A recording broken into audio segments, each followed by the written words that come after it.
More than 300,000 people have been displaced from Idlib city in just a little over a month, despite previous agreements between Turkey, Russia and Iran on a so-called de-escalation zone in this last rebel-held area in the northwest of Syria. Bombing has intensified by the Assad regime forces and his Russian allies. Aid organizations have raised alarm about a deteriorating humanitarian situation. Turkey, which has already taken in 3.7 million Syrian refugees, is concerned more will come.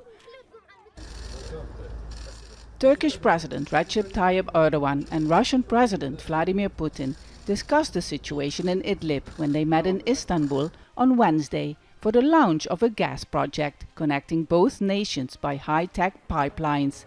But in their statement on Wednesday there was no mention of a ceasefire in Idlib, but instead they called for a ceasefire in Libya, starting on January 12.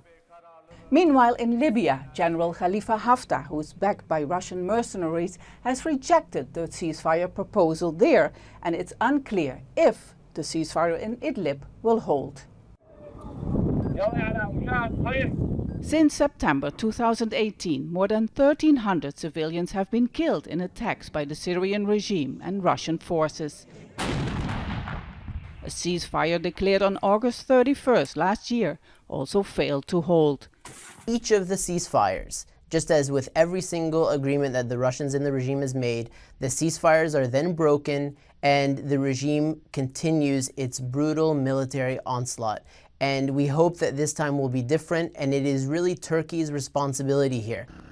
Calls for a ceasefire come at a crucial time, as a UN mandate that allows humanitarian aid delivery to Syria through 4 border crossings is set to expire on Friday, leaving 3.7 million people vulnerable should hostilities continue.